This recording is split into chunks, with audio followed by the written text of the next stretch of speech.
Hello everybody. Hope you guys are doing well. So today we will be starting with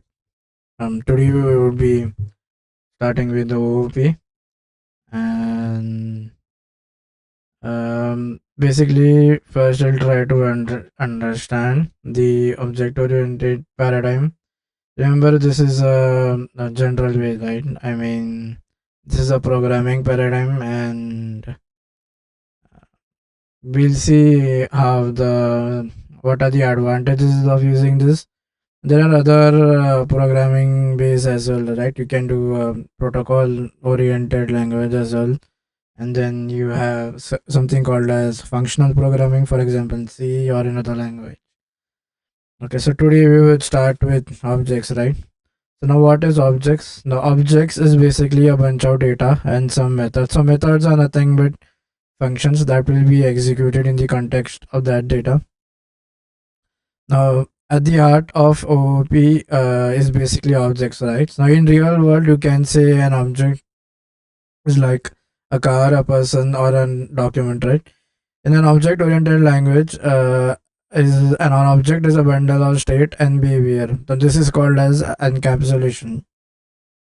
So the first paradigm that so object-oriented language, we say we have an object, right? So this is an object. Now this object will contain two things, right? First, it will have it will have methods, and the second thing that it will contain is properties, right? Properties and or methods. So this is the other two things that you will find, right? Uh, Method and properties. Now, so um, now what have we done is we have basically encapsulated this property and methods inside the object, right? So encapsulation is one of the advantages of using OOP. So you can you can encapsulate properties and methods.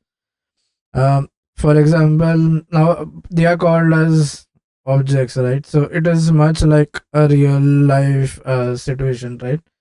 For example, it's much like in real world, right? So you have something called as uh, objects. So an object can be anything, right? So this can be a car. For example, this is a real object, right? It can be a car. A car has different properties, right? It has a tire. Um, it has a tire. Then it has seats, right? It has steering to steer the car. And it has other features, right? For example, AC. Then nowadays you have lane sensors, right? So this is what it will encompass, right? So for example, if you're designing a car, then you will have all these features, right?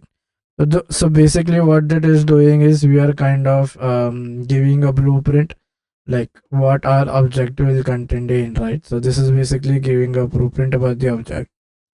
Again, when you have buildings, you have people, right? So for example, let's say people, right? So everyone will have a different look, right? A different way of dressing, different attire, um, dressing, then attire, and they may have something which is very common or local to them. So yeah, so as I said, there are different possible um, ways a man or anyone can people dress up, right? So again, this is basically going to tell. So generally, you tell your characteristic by the way you look, right? Now, each of these components has its own set of. So every object is having its own attributes, right? So these are basically nothing but attributes, right? Uh, Now, a building, for instance, has a number of floors. So now, for example, if you have a building, right? So it can be a tall one, it can be a skyscraper, it can be like a small 3-story or 2-story, whatever you have it. Now, if you were to model this procedurally, that is with simple data structures and functions, we might soon find ourselves. So the advantage is, if you are going to model this using normal programming, right, you will have to write so many things. And one more thing is, you will have to repeat the code a lot, right? The function. For what if there is any. So okay, what if we use, so before OOP, there was only one famous paradigm, right? That was the structured way, right? You design things using by making functions. What if we do design these using functions? Now, like, what are the advantages of uh, uh, just having um, just using functional, right? Now, what are the disadvantages of using functional programming?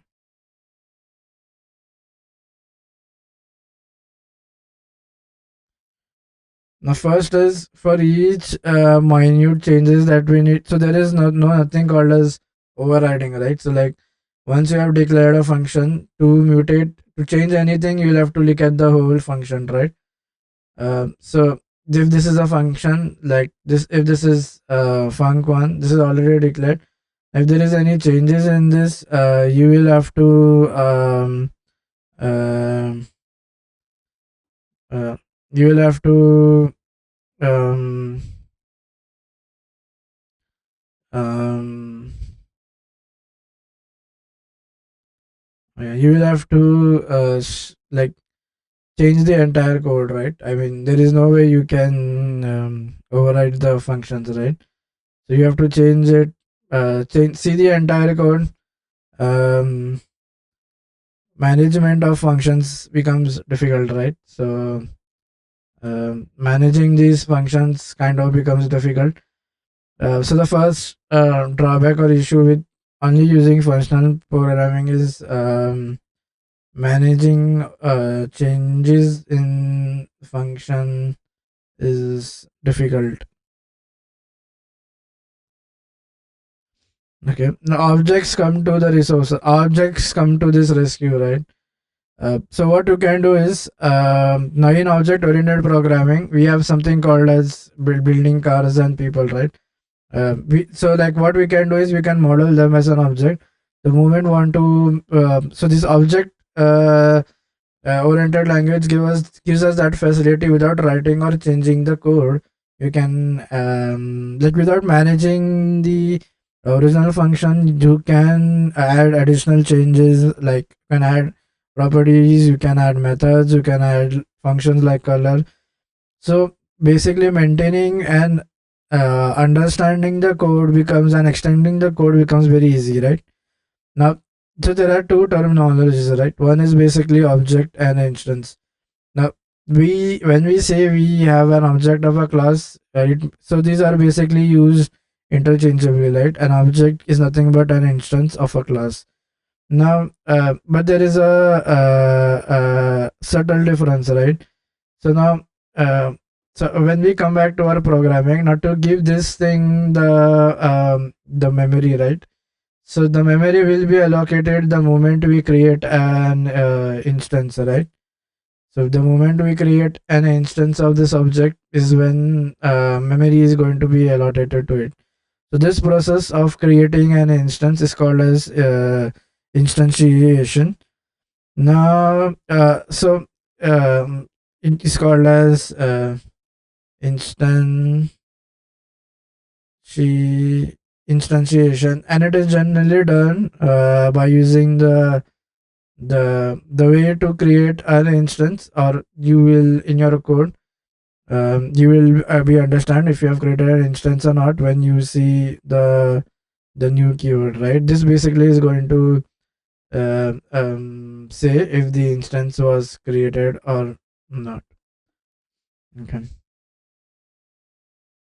So at its core, object is nothing. Now, this is basically like a blueprint, right? So we say the blueprint is nothing but our class, right? So So in OOP terminology, we call this as class.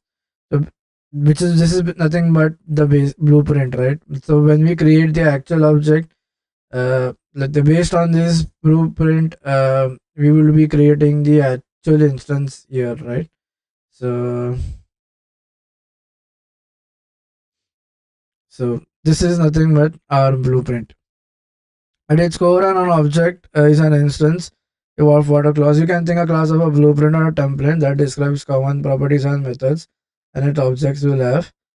Now, an object being an instance of a class. Okay, so now what is going to happen is, now since this is the class, right? Since we are creating this instance, so all of the properties will belong to this instance. Now, okay, so let's take more example and try to understand this terminology, right? Because this is going to be the core, right? If you don't know what is, well, I mean, time and again, text will say, right, this is a class, this is an. So, what we are trying to do is we are trying to create an object of a car class, right? So, this is basically a car class. Okay. And then we are trying to, so, right, and then we say our car class has certain properties, right? For example, it has methods, it has certain methods, and then it has certain um, it has methods, and it has certain variables, right? So these are variables. Now, so it has methods and it has variables. Now, the whole point of what we are trying to say is, now, right now, this is just a formal declaration, right? No memory or no it has not be created in the memory, right? So now to create that in the memory, what we need to do is we need to create an object, or we need to instantiate it, or we need to create an instance of it. So the way we create an instance of this is by using the new keyword, right? So you create this instance or create this object into really being when you use the new keyword, right? So once you do this, the object gets created. Now, one of the key aspects of objects is that they combine. Yeah, so one of the key aspects is you are having both, but interchangeably you are having methods and variables inside the class, right? Now, so now once you have created this instance, right? Now this is, so why I am talking about memory allocation is because remember, so anything that we need to write has to be allocated a memory, right? For example, when you do when you declare a variable, what is happening is basically you're declaring or assigning it some memory, right? Until as unless you do not assign it a memory space, it will be actually created, right? So this is just like a blueprint. So you can, in other words, you can say this is like a blueprint, right? So like in architecture, what you do is you first you draw the blueprint, right? Like you create the entire map, like of how your property is going to look. And for example, here you are going to this is like my, assume this is my house, right? So I'm going to have a small garden. Here I'm going to have like a picnic spot or a small lake, and then this is my entrance to the house. So this is going, here is my main house, right? So now right now this is in the blueprint phase, right? So this is the blueprint, uh, blueprint of house, right? So nothing has been formally created, right? That process of creating it is basically when we start to build it, right? So when we are creating it is by when we are actually making that thing. So This is the actual realization will occur uh,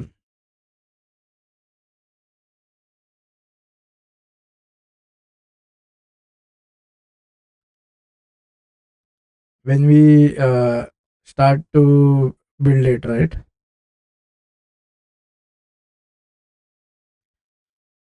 So that is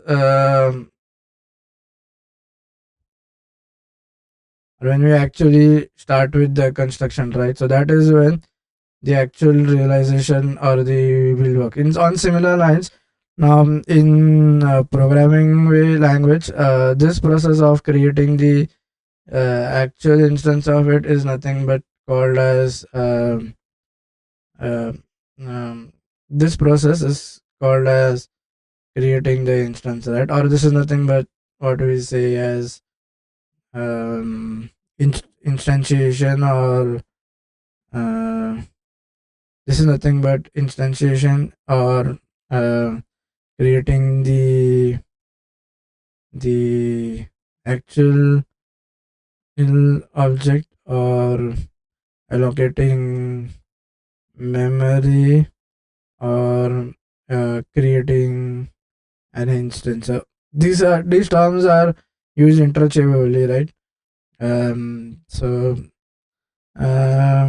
this is what we called as instantiation.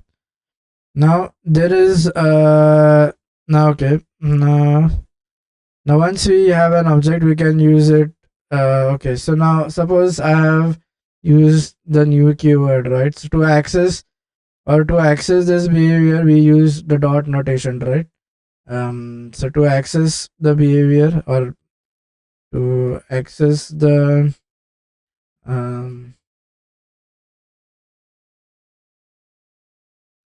properties inside, we use. So if I want to access this, right? So the way I'll be using is, or way I'll be trying to access is using the dot notation. Now there is one more thing that we say, right? Now, what is the difference between having an object and having a variable, right? So there are subtle differences, right? For example, the way it is stored, the way you kind of perform the operations, all are different, right? For example, now this we said that when we do this, the memory allocation is going to happen, right? Now where are we going to allocate the memory, right? So the memory from the heap space will be the heap space memory will be allocated to objects.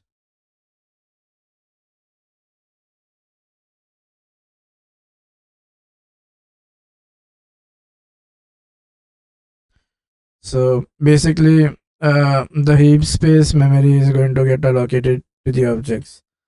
Okay. Now in this example, we use a dot notation to access the year, month, and day properties.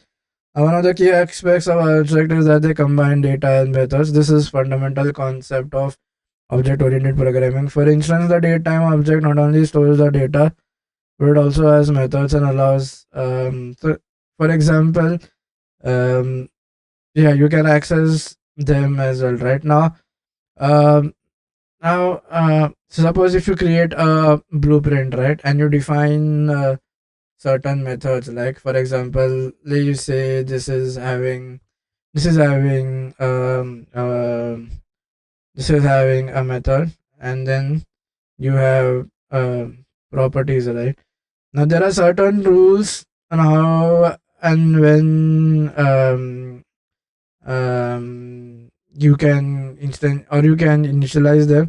So if it's directly in the at the class level, then the moment we so at the time of creating the instance, we need to create, or the at the time when we instantiate it, we need to initialize this as well, right?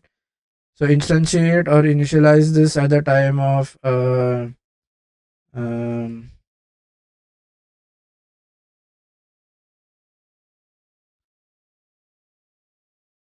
there has to be instantiated or initialized at the time of creation itself.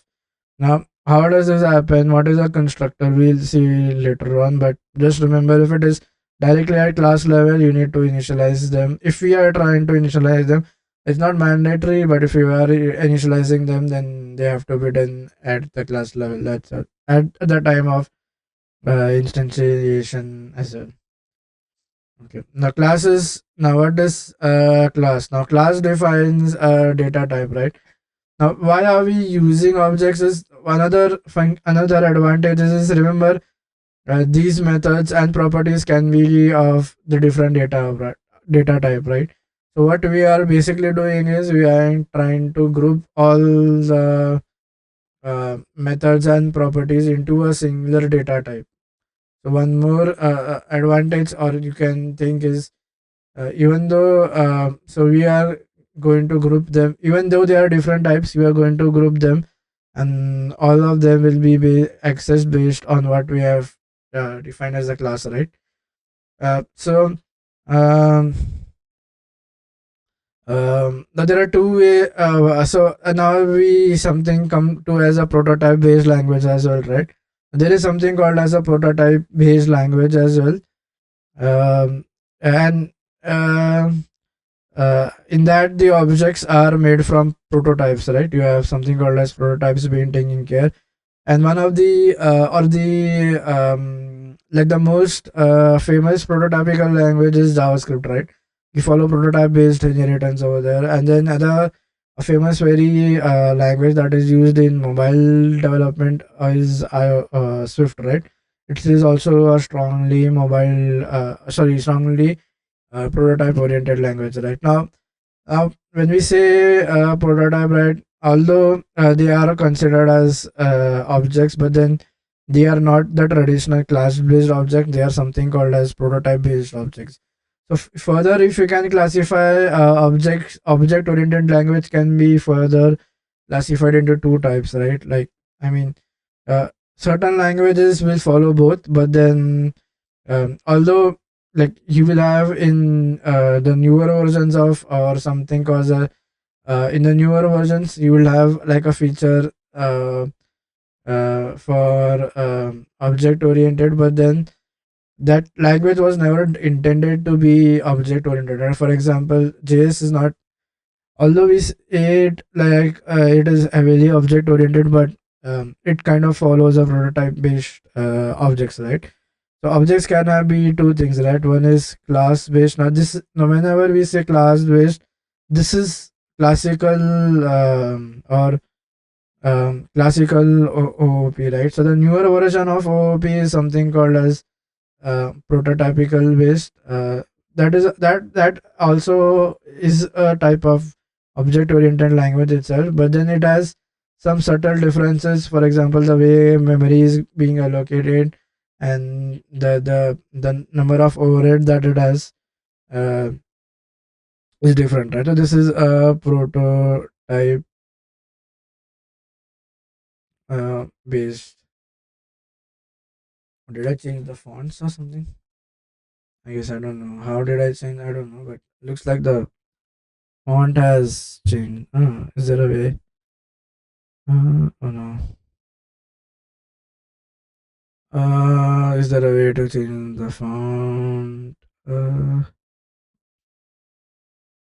I don't know now how it is. Okay, fine, let's forget about that. Yeah, so basically, one more way of classifying objects is basically you can classify objects based on whether they are what you say, whether they are class based or whether they are prototypical based, right? Both class based and prototypical based are a good way, but then each will have its own advantages and own disadvantages. Um, so yeah, both will allow us to modify, right, without the need to create a new function. I mean, without entirely. So these two are still better, right?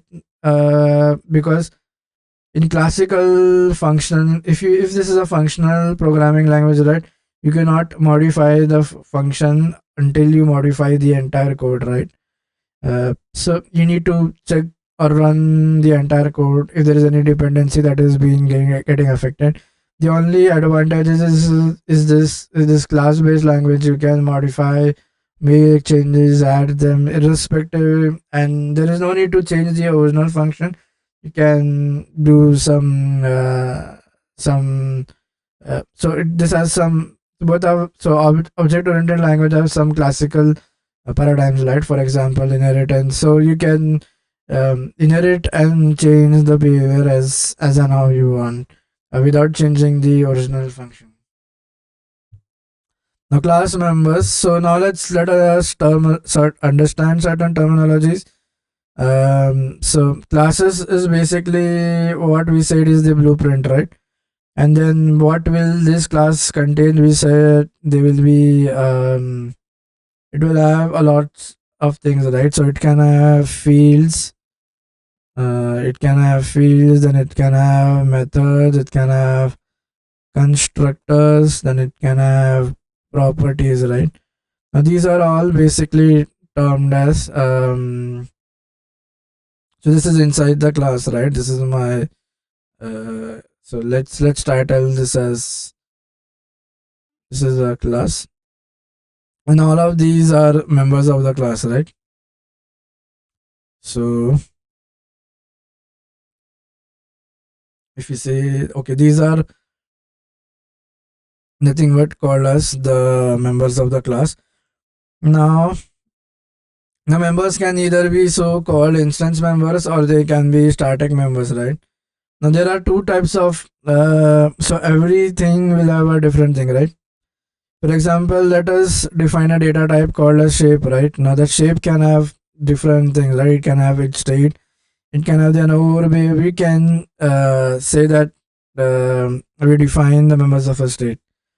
Now, members can be either called as instance or they can be static. The idea of OOP is to prefer instance members over static. So now these are so now even further classification upon these members, you can have two types, right?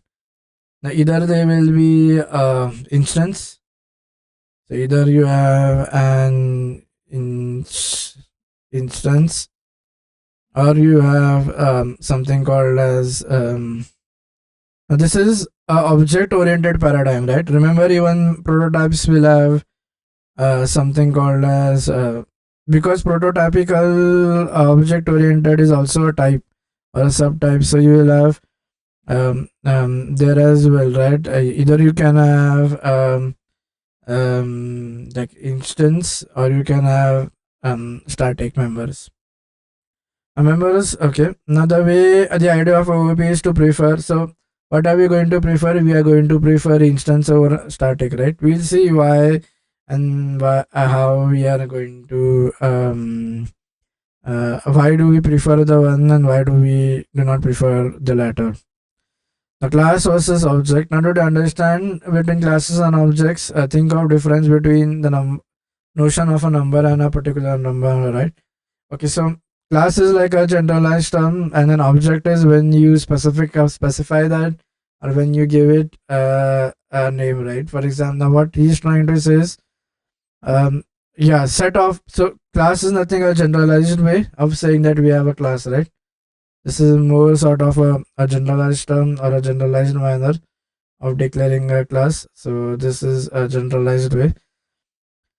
Now, and when we create the object is when we actually specify what type happened, right? Or what, how and how is the behavior. This is when we call as object. Defining a class. Now let's write a simple class. The car class will define fields such as colors, models, and instance methods such as start and stop.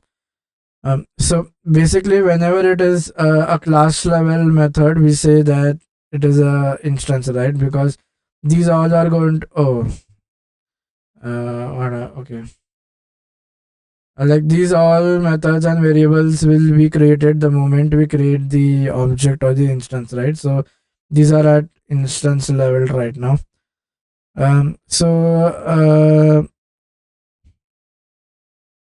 Let's try creating a class now. I don't know. Okay, this is I have come into node. I need to Okay, so what we can do is we can go to VS and then let's open VS and then okay, so the terminal has opened, right? So open. Yeah, so what we can do is get rid of this trash it. Yeah, so what we can do is inside this we can have a new folder so that so yeah, just create a new folder in here and then we'll say this is OOP. And inside that we will try to um so remember OOP is a programming method, right? Now depending upon what depending upon what language are you using, certain features of that OOP paradigm will be supported and certain will not be supported. So remember, we say this is a programming paradigm, and the moment we write or when we program it or when we actually write in a certain languages, when we say we are implementing OOP in a specific language. Now certain languages like now there is one more terminology we say, right, like this is a or even in this we said that Swift is a heavily OOP dependent or a OOP based language, right? So what do we mean is basically the roots or the way the language functions is basically following that programming paradigm, right? So if you know that paradigm, then it will be more easier for you to utilize that language and add any additional features if you want to add to the language. Just give me a second here. Okay.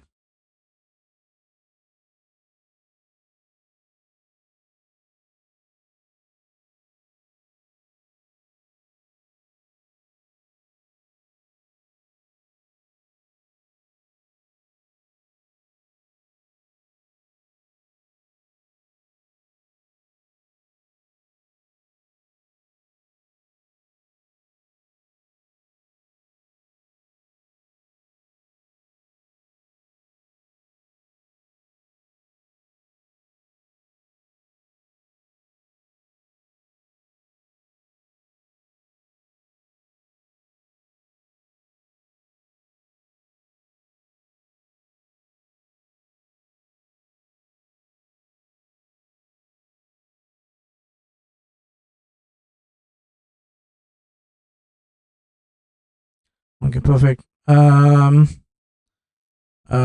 yeah, we were talking about how we say like different programming languages have different.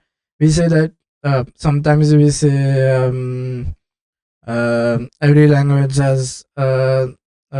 We say that some languages are more OOP based, or they have more. So OOP is a more general term, or we say it's a more a class based language. That what we are trying to say is that that language will have a good amount of support or a good back support, or things in that language will be developed in such a way that they have a good support for um, um, uh, good support for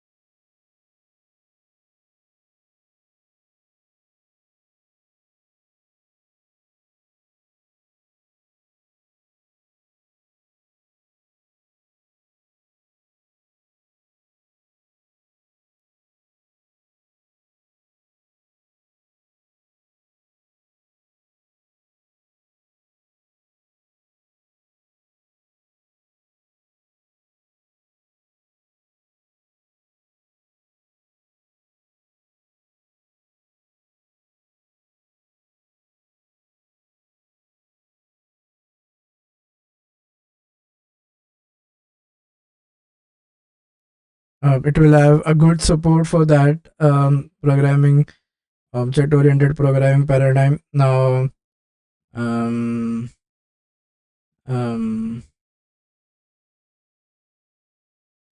For example, if we say something is class based, then I would say um, uh, um, this is a good class based programming, right? That means it has a good support for that specific object oriented feature. So we will be studying Java. Java is a good is a very class based language. So let's start by creating a okay. We don't need, I don't know, this is from something else, but let's save it as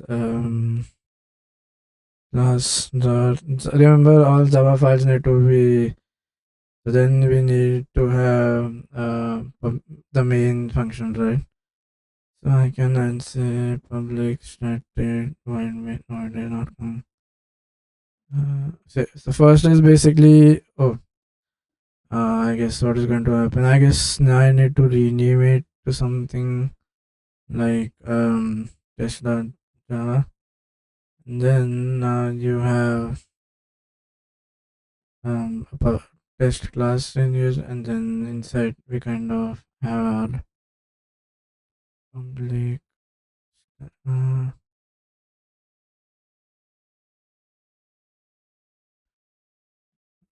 okay, can you see int array no.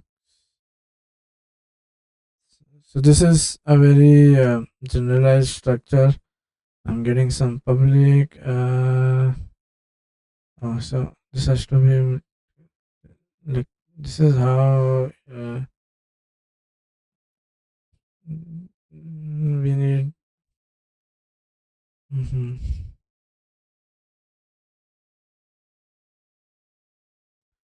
Okay.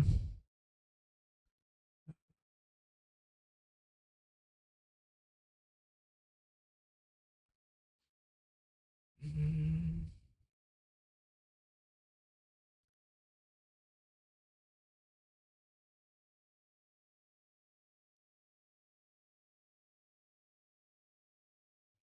There is a way to add a boilerplate to VS Code as well, but uh, I guess this has to be enclosed in that class. Okay. Mm,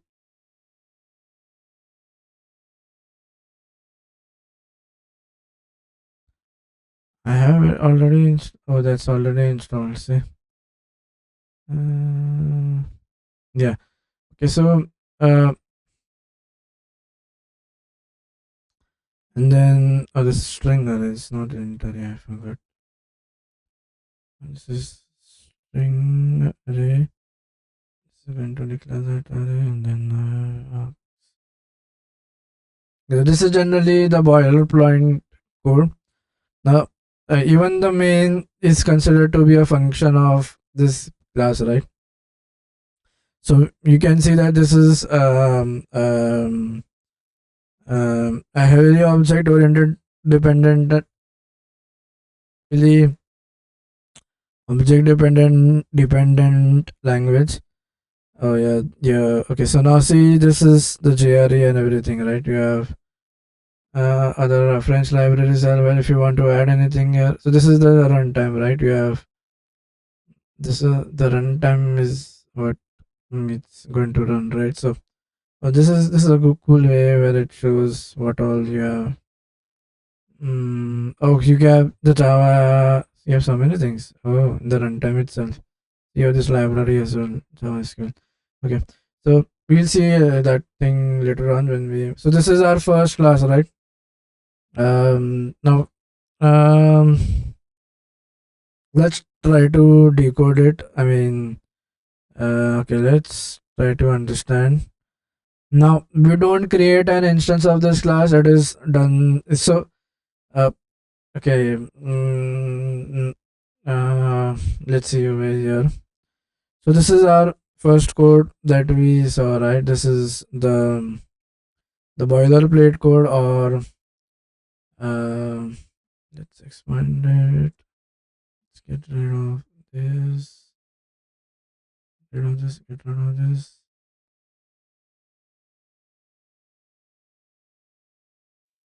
Change the.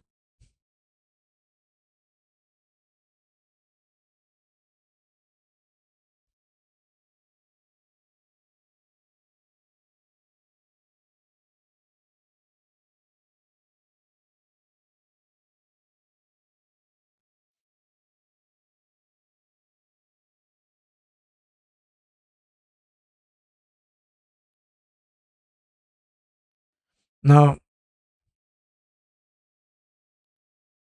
so this is our first class that we create whenever we want to write a Java program.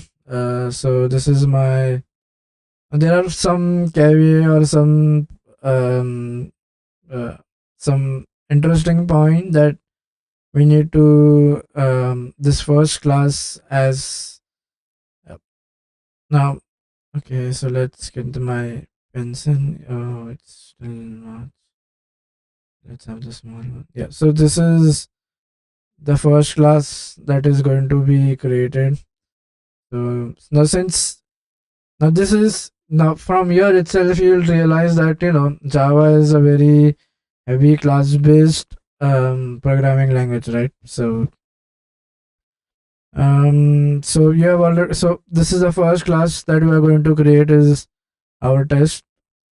Now since it is since it's an classical based classical OOP based language, um, remember if we try to create anything, anything will need to have a class, right? Because it is a classical, it is an OOP, but in that if you see the bifurcation is that it is a class based oriented object oriented language. So this is the first class, and inside this class I have a static function, right? So I have a main, so inside this I have this function which is kept over here. Let's smaller than, yeah, this is the function that is present, right? Now this function has different so generally the function, this is the so generally if you see when in C programming language, every function has a name and a return type. So this is the name. The name of this function is main, and then this is the return type that we are not going to return anything. It's a void return, and this is basically the parameter which is being passed inside the function. Right now, what is this public and what is the static? This is we when we try to understand more, uh,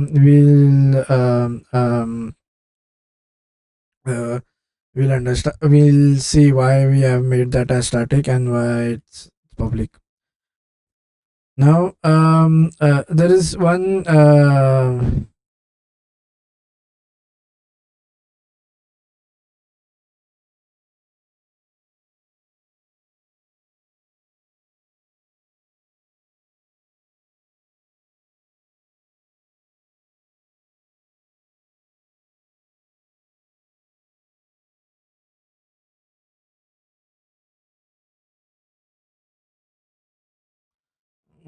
there are certain important points now, since we have already created our first class.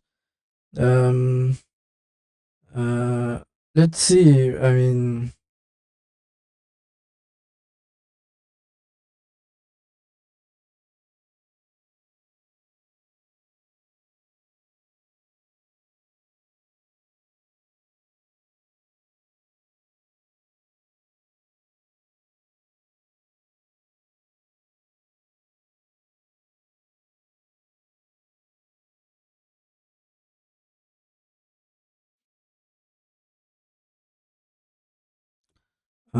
okay, now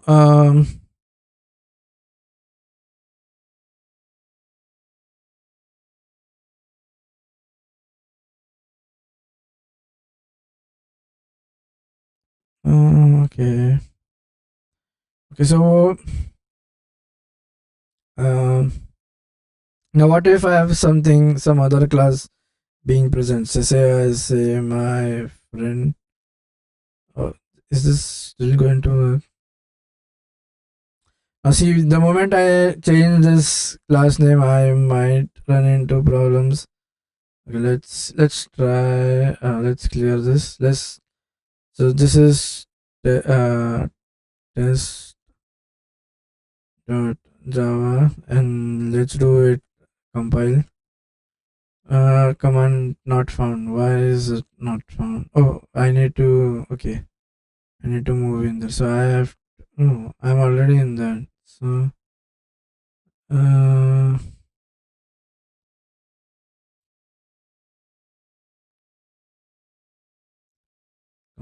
now what I am doing this. When I am do compiling, I'm kind of doing it into an intermediate language. I'm not still running. I'm not still invoking. Um, my yeah, I'm not stall. I'm not. I'm not. Oh yeah, I'm not still invoking my Java runtime or the machine. So I have now see what did is, even though the file name was Java, right? Let's add in a console.log. So I say oh no, this is sysout, right? So you do sysout. Oh yeah, and then you say okay, hi. Now there is some problems that we ran it. Oh no, perfect. And then now we need to compile it again, or do we have the origin? So now let's see what do we have in our compiled. So in our compiled program, remember we don't have the actual version thing, right? So what we are going to do is let's have the actual one. So when I do the compilation, remember, see this there is a subtle difference between this and this program. So in this, I'm not calling this class. However, in here you see the class is already being in instance. With the moment I compile it, now this is nothing but uh, so what is this method?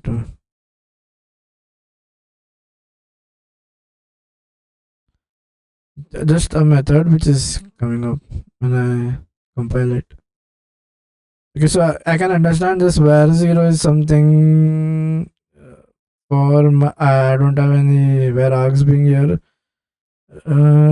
Okay, let's compile it again because we compiled it before. Now it will have that.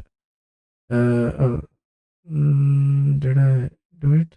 Oh, I did. I save it and then compile it because I'm not going to able to get high being present here. Okay, and then now let's try to call the runtime and let us see what happens here. Oh, so high is getting printed, right? This is cool. Um,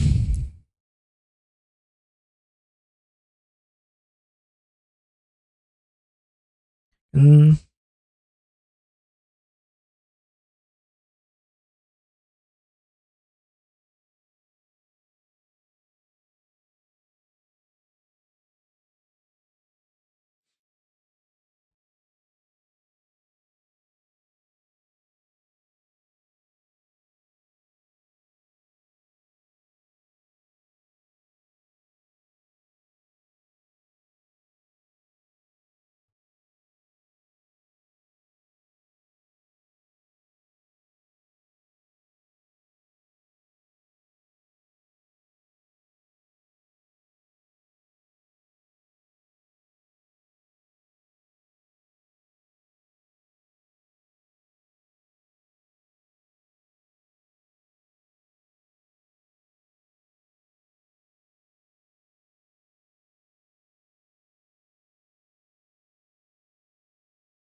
Okay, so um, there is something which is happening, which is we have not. Oh, so if we try to make it public, then yeah, we'll see that on that whole thing later.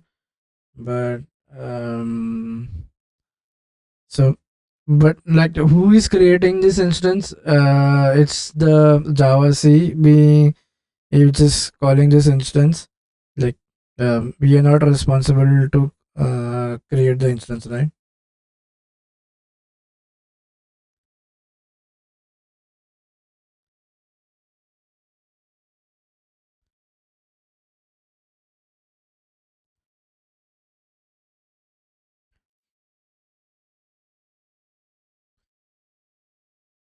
There is no need. So since okay, um, you can have different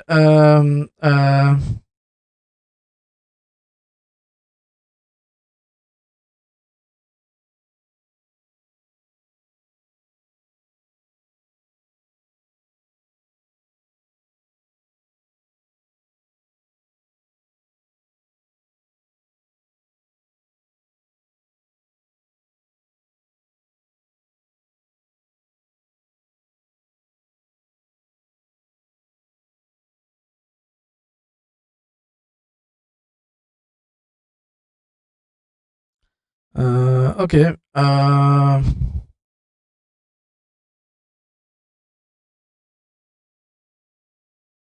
So yeah, like this is a class, right? The instance needs to be created. Um,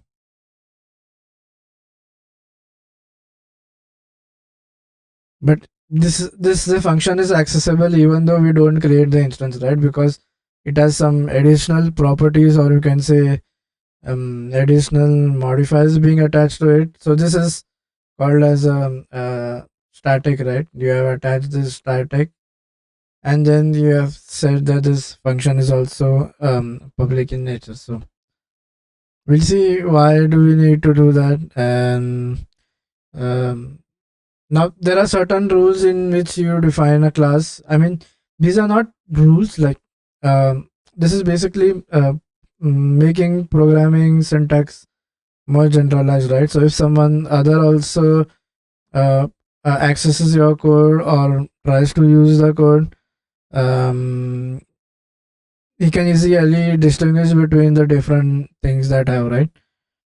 So what we do is the class is generally named using camel casing, right? You always give the class name. Now what do you mean by a camel? So remember, the camel has a hump, right?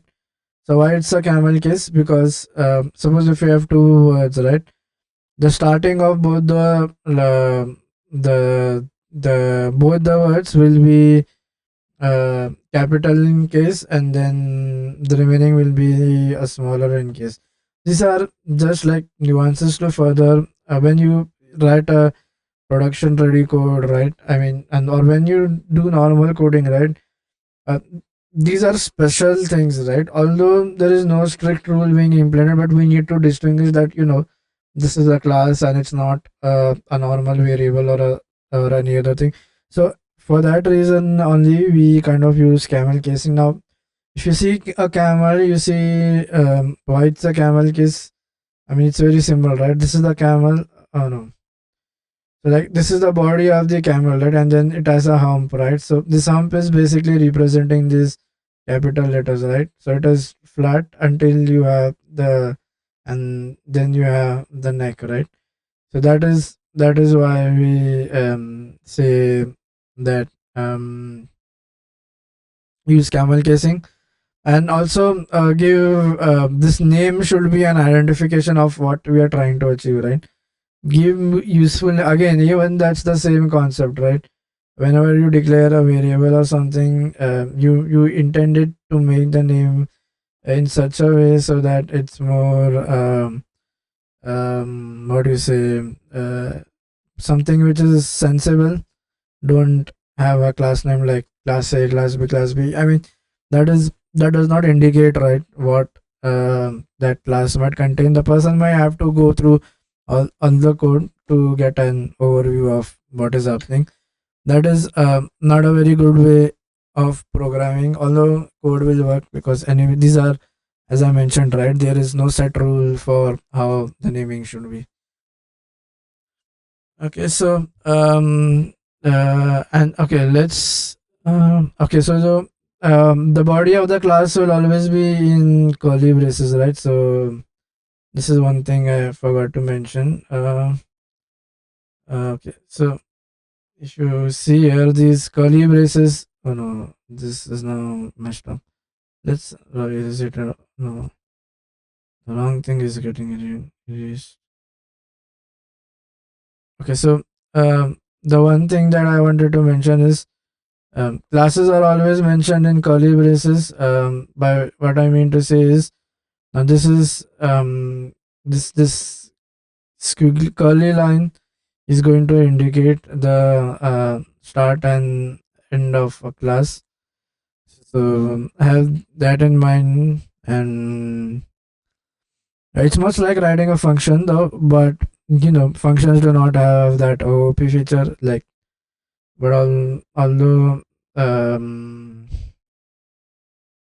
classes have that OOP feature, so and they are stored in the heap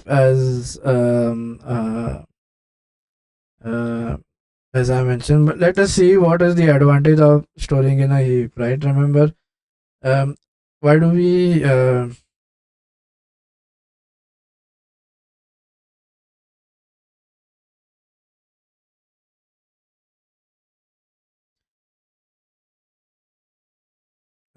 let's see why.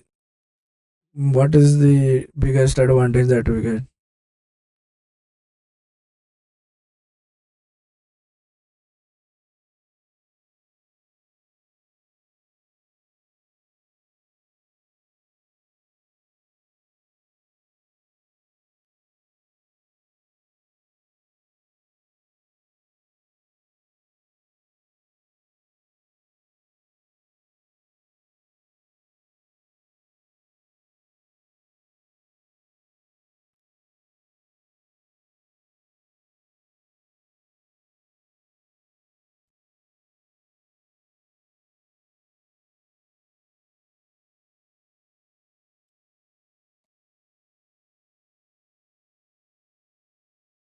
Okay, so now let's understand, like, what's the advantage, or what's the plus point of having data being stored in a stack and its data being stored in a heap.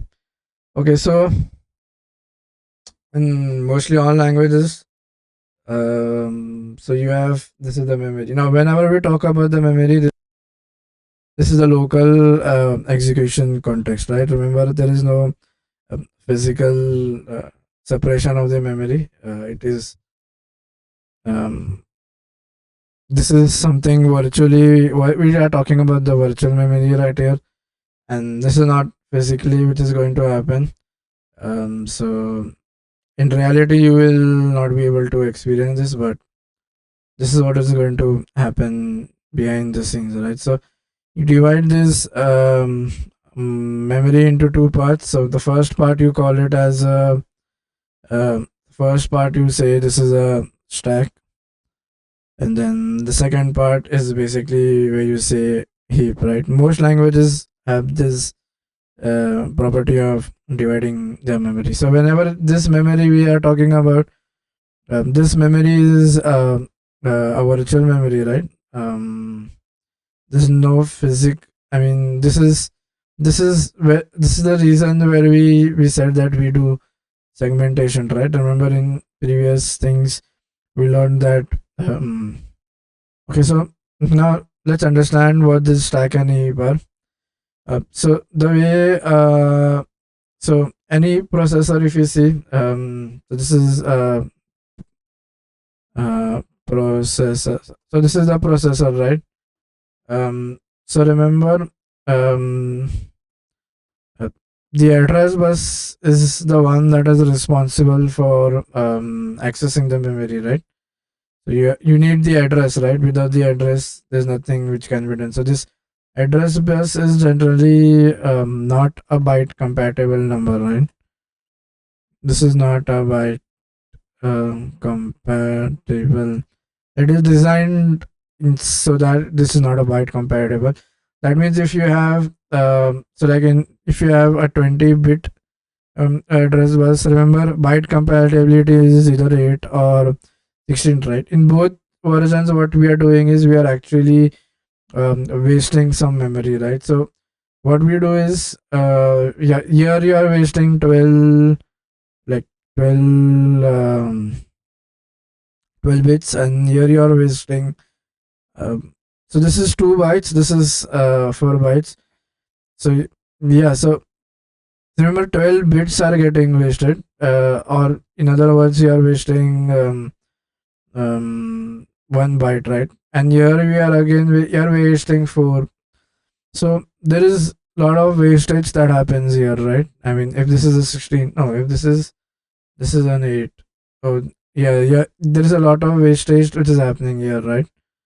um so what we do is, instead of using the, now remember this is the actual address lines, right? This is present on the chip of the processor, right? So what we do is, we don't do access memory in this way. What we do is we divide the memory into different sections, right? So what we do is we have different sections, so that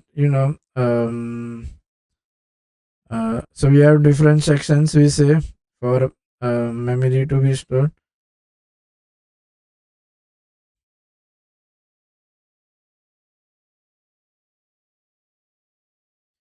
So our memory is divided into different sections, right? So first is something called as code space, right?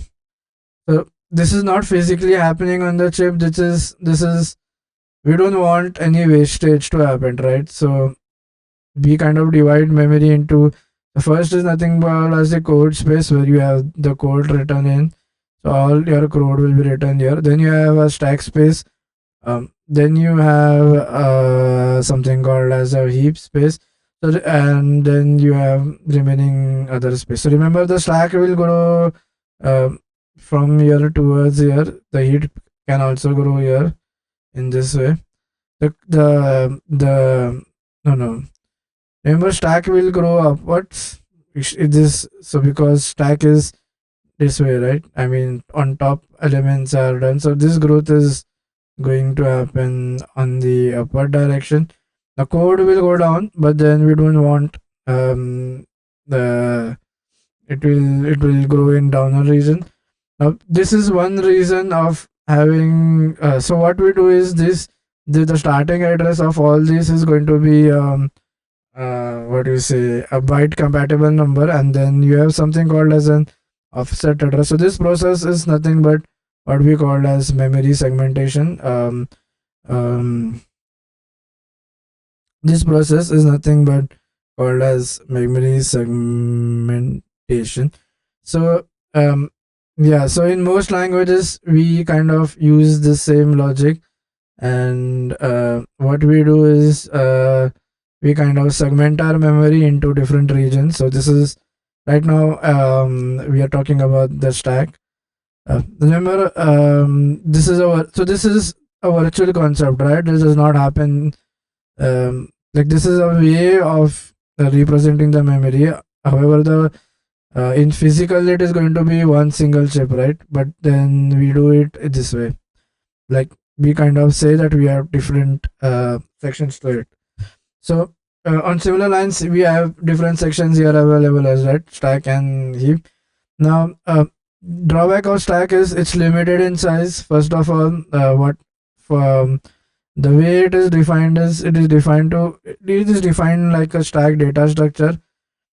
So whatever is on top will be executed and then will be popped up. So the moment I remove it, the garbage collection will happen automatically, and everything is getting deallocated. So the moment it is going out of the stack, all the local variables, all the context associated with it will be thrown out, and memory will be deallocated, right? Once the execution is finished and it's out of the stack. If that is not the case in heap we especially need something called as a special cleaner called as the garbage collector, which needs to take care that that memory has been freed in time. So remember, all these stack, like whatever I discussed, like all these are going to be of a limited size, right? Now this is okay.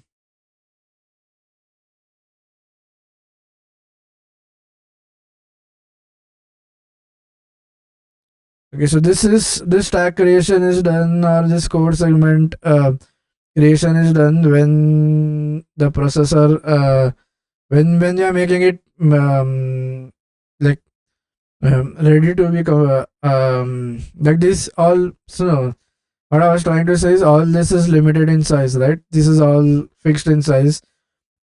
So uh, you need, so here the garbage collection is going to happen automatically, right? The moment it goes out, it's the scope is discarded, right? It's taken out from the memory.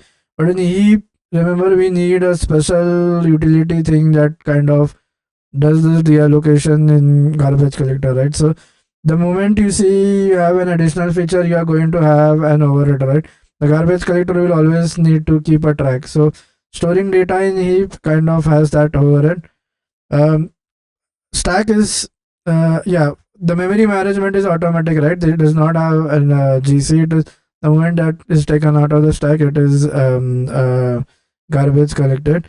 Now generally, because we need to do manual sorry, because we need to have what do you say, a special unit that is responsible for garbage collection. The size of the heap is generally much kept larger than the stack, because stack will be thrown out as soon as its usage is over. um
so then these are all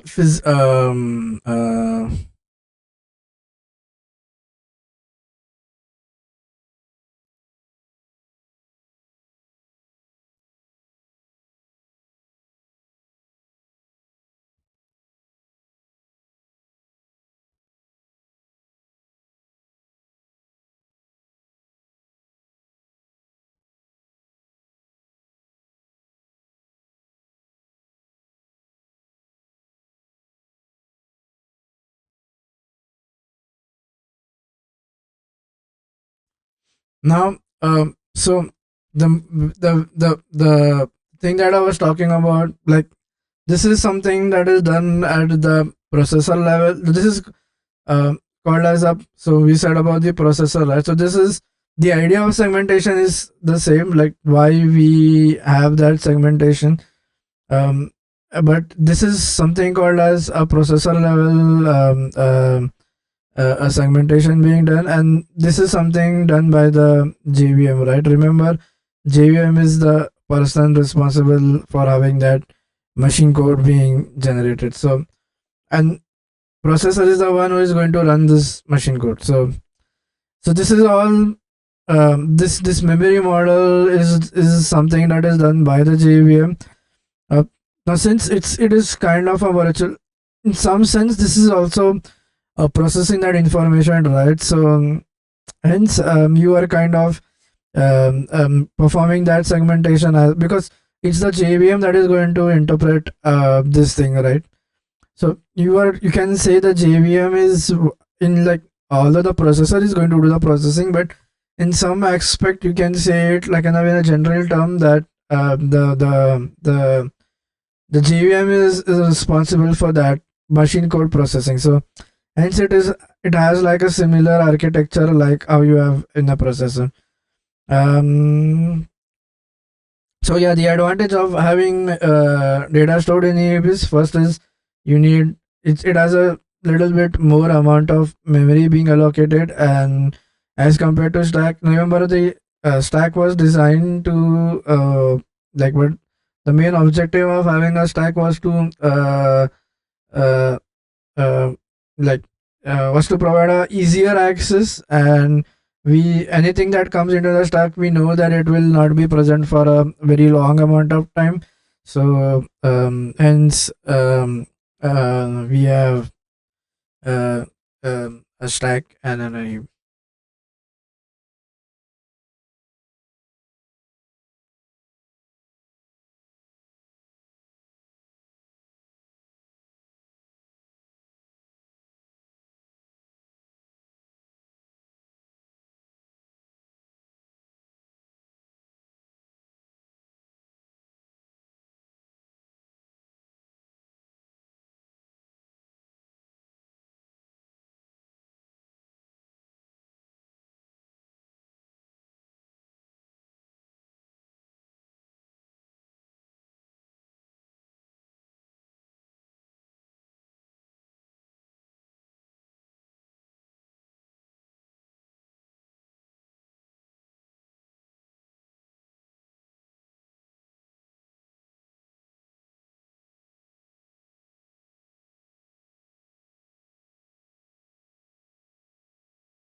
So that's what, like as it is. So this idea of the memory model and everything is taken from the processor, right? Although uh, this is not what is going to eventually run or the process, but then the analogy is similar, right? So it is kind of performing that virtual processing of converting a high level language to a low level language, like a machine code, right? So it is doing some sort of processing. So hence we say that it has hence we say that it has a similar sort of memory representation. Now all our objects and everything will be present in the heap. So one bigger drawback is at some point in time we need to, if we are not using it, the GC has to come into play. How that will work, and we'll see that in the upcoming lectures. So I guess yeah, that's all for this lecture. I'll see you guys in the next one. Till that time, take care, and yeah, I'll see you in the next one with little bit more details about how things work around. Yeah, that's all for this lecture. I'll see you in the next one. Till that time, take care. Bye bye.